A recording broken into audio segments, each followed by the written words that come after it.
if there's anything that people think they know for sure about Arizona, it's the whereabouts and the story of the Lost Dutchman gold mine.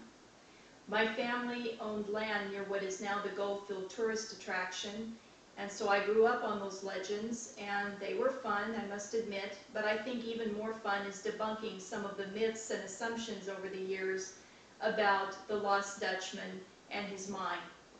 The first and most important thing is realizing who or what is lost. People refer to the Lost Dutchman as in Lost Dutchman State Park or Lost Dutchman Days, but it wasn't the Dutchman that was lost, it was his mine, and it will continue to remain lost, I'm sure. Also, there's no Dutchman at all.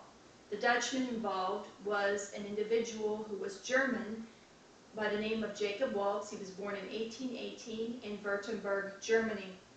Americans in the 19th century would refer to Germans and their language as Deutsche, the German word for the language, and they would lump all German-speaking people under the idea of Dutch. Jacob was born in 1818, and he came to America in 1860, and he wound up in what would become the Phoenix area in the 1870s and 80s. He owned a ranch in the Phoenix area, and from time to time he would turn up in the town and pay for his supplies with gold nuggets or gold dust that he claimed to have found in these Superstition Mountains. It's important to realize that Superstition Mountains is not just one mountain. It's not just the face of the one mountain you see as you're traveling eastbound on the US 60 to Apache Junction and Gold Canyon. In fact, the Superstition Mountains, plural, is a range that is in the Tonto National Forest, and it extends from Maricopa through Pinal and Gila counties. So there's a lot of territory that's taken up by the name Superstition Mountains. The Apaches do consider somewhere in that mountain range to be the passageway to the underworld, but there's no indication that at the time of the Dutchman that they were involved with any conflicts with the white man in the Superstition Mountain area. In 1891, the Phoenix area was flooded, and Jacob lost his ranch, and he drifted into town, eventually dying of pneumonia, and he settled at a boarding house. He was unable to pay his rent, and he decided to reward his landlady by giving her the details to his mine. Previously, the legends ran that if anyone had attempted to follow Jacob into the mountains to see where he had his mine, they would turn up missing, either killed by Jacob himself or marauding Apaches or other claim jumpers, depending on who you believe. But now, as he was dying, apparently he was ready to give up the location of his mine, and he dictated some instructions to his landlady, which she attempted to draw into a map based on configurations in the mountains, certain rocks, certain outgrowths of cactuses, various pictoglyphs of Indian or Spanish origin that were supposedly out there in the wilderness.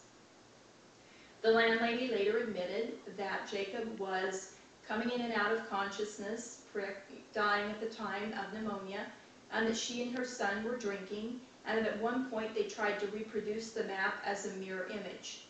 So this map was extremely flawed at the beginning, made under very dubious circumstances. Nevertheless, beginning in 1892 and continuing to this day, people have used that map as gospel when trying to find the Lost Dutchman mine. Few people take into account that in 1898 the Phoenix area was hit with an earthquake, and so any geographical or topographical elements to that map would have been affected by whatever changes were brought on by the earthquake. Over the years, there have been several legends as to where Jacob Waltz got his gold.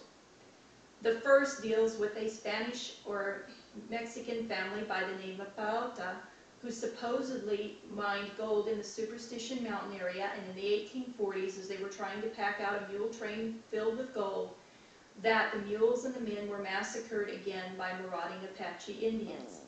Yes, there was a Mexican family that mined gold by the name of Peralta. They lived in California, not Arizona, and in the 1860s, the last Peralta, Miguel, sold a purported land deed, Spanish royal land grant, that, if true, would have given the bearer grant to over almost all of the southern half of Arizona and New Mexico. It was a fake, but that deed changed hands several times and became part of an extremely notorious land swindle in Arizona, led by a man by the name of James Addison Rivas. And that's material for another clip. Needless to say, the land grant was bogus, and any claims about it were bogus and based on Rivas's land swindle. As for the Peralta massacre, most historians doubt it as being real because there are no references, contemporary references to it at the time, of a wagon load of ore being waylaid and massacred by the Apaches in the 1840s. There's just no record of it. So the Peralta gold stash did not exist.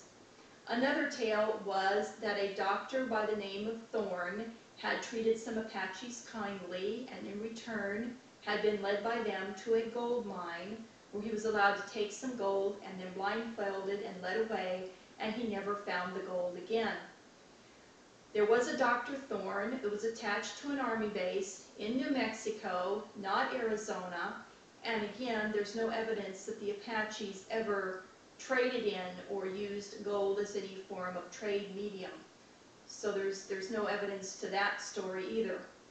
The final source of Jacob Waltz's gold was believed to be a stash of gold left by Spanish missionaries when they left Arizona in the 18th century. Either they left because of the king's order or because of Indian raids or whatever. Anyway, there was no Spanish gold stash anywhere in Arizona. There were Spanish missions in Arizona, but they never got as far north as the Superstition Mountain Range. And if you read the accounts of Father Kino and some of the early Spanish missionaries, you realize that life in Arizona was extremely rough.